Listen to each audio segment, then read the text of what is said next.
सफर करना हम सबकी जिंदगी का अहम हिस्सा है। भारत में तो हम टू व्हीलर पर ज्यादा आजाद महसूस करते हैं।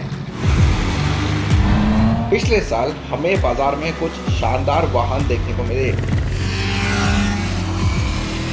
और अब समय है ये पता लगाने का कि इनमें से कौन जीतेगा खिताब CNB two wheeler of the year का।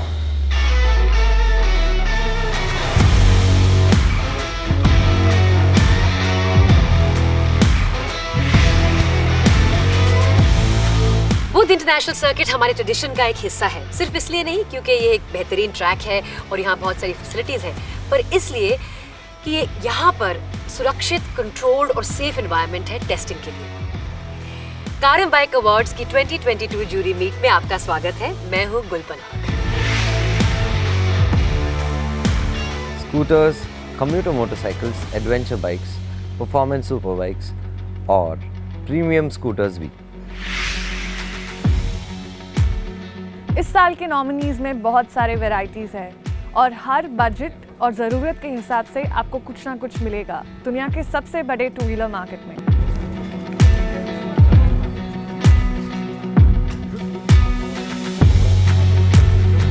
बुध इंटरनेशनल ट्रैक पर एक जगमग रोशन दिन और जूरी मेंबर्स तैयार थे कई तरह की बाइक्स और स्कूटर्स की टेस्टिंग करने के लिए।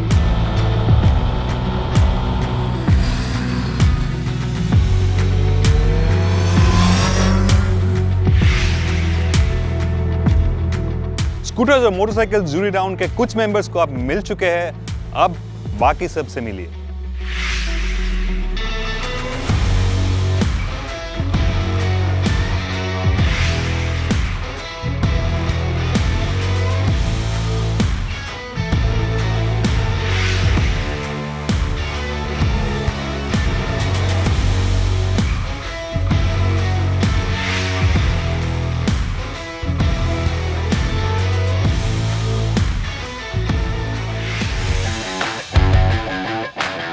कार एंड बाइक अवार्ड्स भारतीय ऑटो जगत के सबसे विश्वसनीय अवार्ड्स हैं और जिस तरह के वाहन यहाँ जूरी राउंड में चलाने के लिए मौजूद थे, कौन उत्साहित नहीं होगा।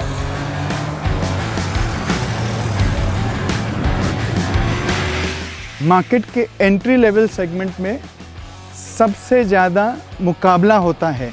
ये है क्योंकि उधर ही सबसे ज़्यादा बिक्री होती है। जहां रेडर 125 सीसी सेगमेंट में एक मजेदार पेशकश है, यामाहा FZ-X में इससे बड़ा इंजन लगा है और अपनी क्रॉसओवर डिजाइन के चलते ये सबका ध्यान आकर्षित करती है। हमारा मैक्सिमम फोकस है एंट्री लेवल बाइक्स और दिस ईयर जो बाइक्स इधर आए हैं इसमें बाइक्स का स्टाइल एकदम अच्छा है, मगर सब्सटेंस भी अच्छा है। कस्टमर्स जो देख रहे हैं उनको स्टाइल चाहिए, परफॉर्मेंस चाहिए, at the same time it should be affordable, good fuel economy.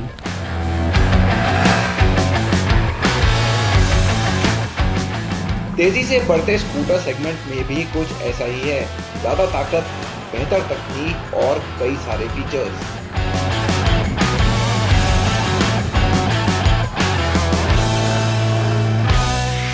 पिछले साल जूरी मीट पर काफ़ी सारी स्कूटर्स थी, खासकर कि EVs या इलेक्ट्रिक व्हीकल्स। तो आप सोच रहे होंगे कि इस साल इतनी कम क्यों? जी हाँ, कम स्कूटर्स लॉन्च हुई थी 2021 में, लेकिन उसमें 3 EVs शामिल थी। अब वो तीनों मॉडल यहाँ पे नहीं हैं क्योंकि मैन्युफैक्चरर उन्हें यहाँ नहीं भेज पाए, लेकिन हमें सरप्राइज़ इस बात से लगा कि ओला S1 Pro भी यहाँ नहीं है। हमने काफ़ी बार कोशिश की ओला को कांटेक्ट करने की और उनको बोला भी कि अपनी वो स्कूटर यहाँ भेजें, लेकिन उनसे कोई जवाब मिला ही नहीं। खैर, जो यहाँ मौजूद हैं उनकी बात करते हैं। अप्रिलिया SXR 125 अपने शानदार स्टाइल और बढ़िया परफॉर्मेंस के साथ एक अच्छा पैकेज है। TVS मोटर कंपनी एक ऐसा 125 सीसी स्कूटर लाई है जो सबको पसंद आया, जुपिटर 125। और सुजुकी इंडिया ने प्रीमियम और स्पोर्टी 125 सीसी सेगमेंट में शानदार दिखने वाला एवेनिस 125 पेश किया, जिसमें ब्लूटूथ फीचर भी है।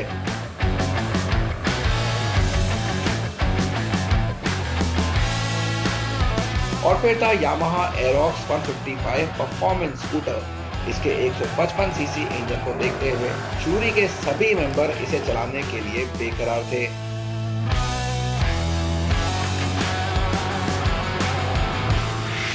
एरोक्स की इंजन यामाहा R15 से आता है और इसके वजह से स्कूटर सेगमेंट में इसका परफॉर्मेंस काफ़ी बेहतर है। स्टाइलिंग डिपार्टमेंट में भी इसके जो लुक्स है वो काफ़ी लाजवाब है।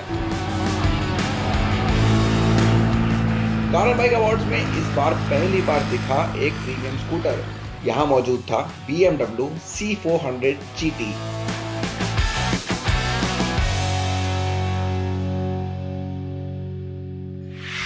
अब देखते हैं middle of the market entry level modern classics में। काफी रोमांचक है, काफी पॉपुलर है, सेल्स भी काफी है इन बाइक्स पे।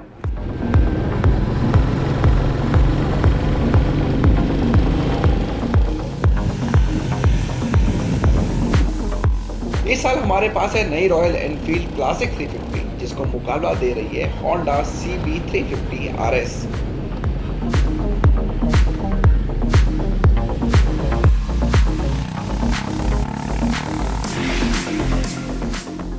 पिछले साल भी मुकाबला इन्हीं दो कंपनियों के बीच था जब आमने सामने थी रॉयल एनफील्ड मीटियोर 350 और होंडा हाइनेस, और बाजी मारी थी एनफील्ड ने।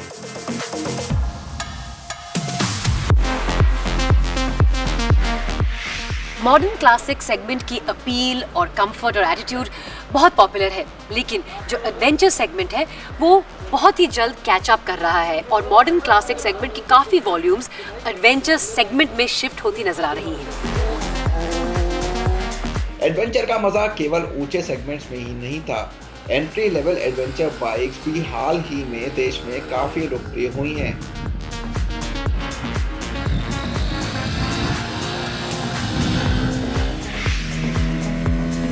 अगली कैटेगरी थी performance motorcycle of the year की, और बजाज पल्सर 250 जुड़वा यहां अकेली दावेदार थी। क्या जूरी उनको डिफॉल्ट खिताब देगी, ये देखना होगा।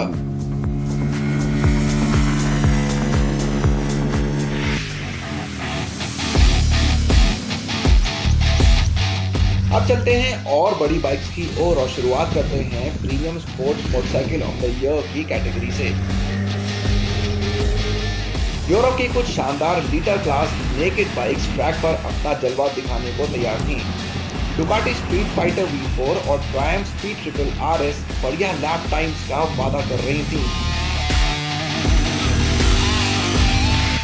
जब हम लीटर क्लास परफॉर्मेंस बाइक्स के बारे में बात करते हैं तो ज़रूर सुजुकी हायाबुसा के बारे में बात करना।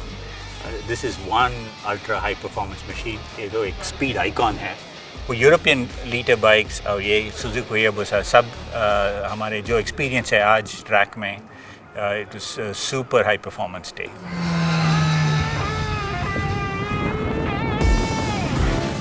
निर्माण और परफॉर्मेंस में ये तीनों काफी अलग थीं, लेकिन सब एक से बढ़कर एक।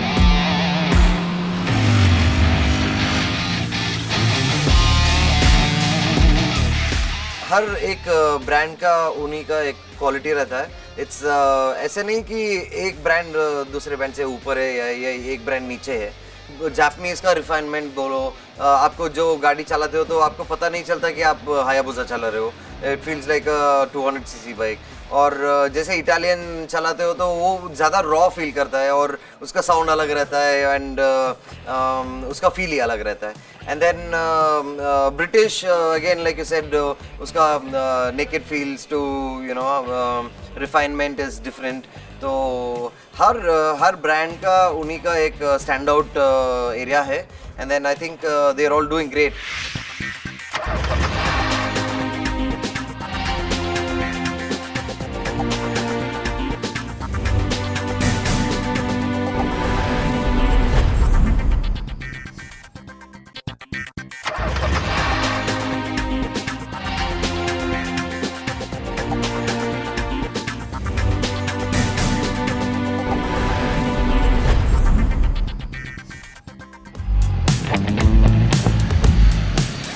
इसके बाद थी मिडिल वेट बाइक्स की premium performance motorcycle of the year, और इस साल थे यहाँ कई दावेदार।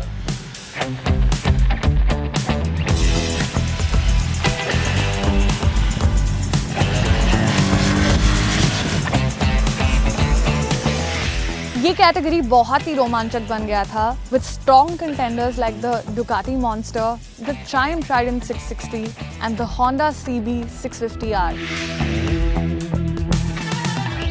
और अपना अलग नियो रेट्रो अंदाज लेकर आई कावासाकी Z650 RS।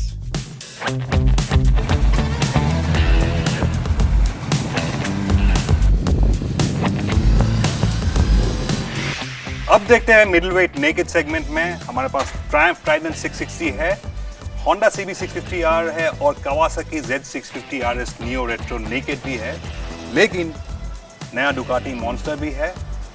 ये मिडिल वेट नेकेड ही है, लेकिन सबसे महंगी है और सबसे परफॉर्मेंस ओरिएंटेड इनमें से है। मजा किस में आता है इनमें से सब?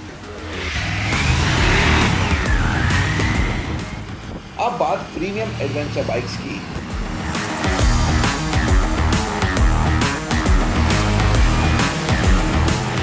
एडवेंचर कैटेगरी की सबसे अव्वल दर्जे की 2 बाइक्स जो हमारे पास इस साल हैं, मेरे साथ अभी यहाँ पे हैं हार्ली डेविडसन की पैन अमेरिका और मल्टीस्ट्राडा जो कि डुकाटी का एक बहुत फेमस ऑफ रोडिंग या एडवेंचर ब्रांड है। तो अभी हम इनको ट्रैक पे तो चला चुके हैं, लेकिन असली मज़ा आएगा यहाँ ऑफ रोडिंग पर।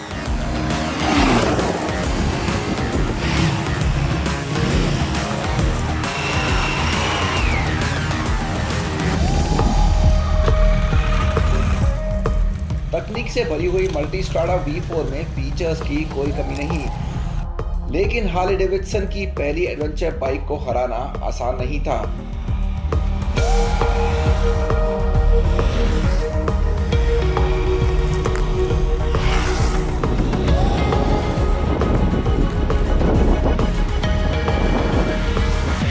हार्ली डेविडसन का ADV से मैं काफ़ी सरप्राइज़ हुआ कि गाड़ी बहुत इजी चलता है, बहुत फॉरगिविंग बाइक है, आराम से कोई भी चढ़ के चला सकता है। बड़ा दिखता है लेकिन कोई दिक्कत नहीं है, कोई भी चला सकता है। पावर भी बेहतर है, सब चीज़ ओके था गाड़ी में। लेकिन डुकाटी के सामने, ये मल्टीस्ट्राडा के सामने उसका थोड़ा, इसको मैं वोट दूंगा, क्योंकि मल्टीस्ट्राडा में जो इलेक्ट्रॉनिक्स का पैकेज है, जो डुकाटी का स्टाइलिंग है, जो उनका हैंडलिंग है, जो सब इवॉल्व हुआ है टाइम के साथ में, जो परफॉर्मेंस है, बहुत बेहतर है।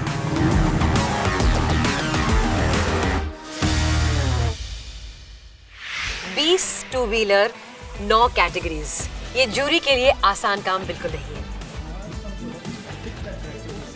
एक लंबे दिन के बाद जहां हर टू व्हीलर की सवारी की गई, जूरी उनकी परफॉर्मेंस, स्टाइल और प्रैक्टिकलिटी के बारे में विचार करने के लिए जमा हुई।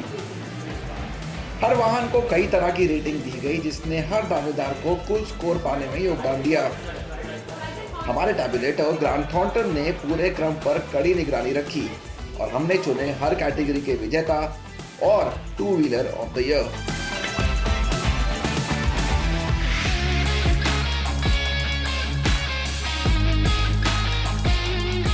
अब हुआ इंतजार शुरू। हम उत्सुक हैं जानने के लिए कौन से टू व्हीलर्स घर ले जाएंगे 2022 कार एंड बाइक अवार्ड्स की ट्रॉफीज, जो है भारत के सबसे भरोसेमंद ऑटोमोबाइल अवार्ड्स।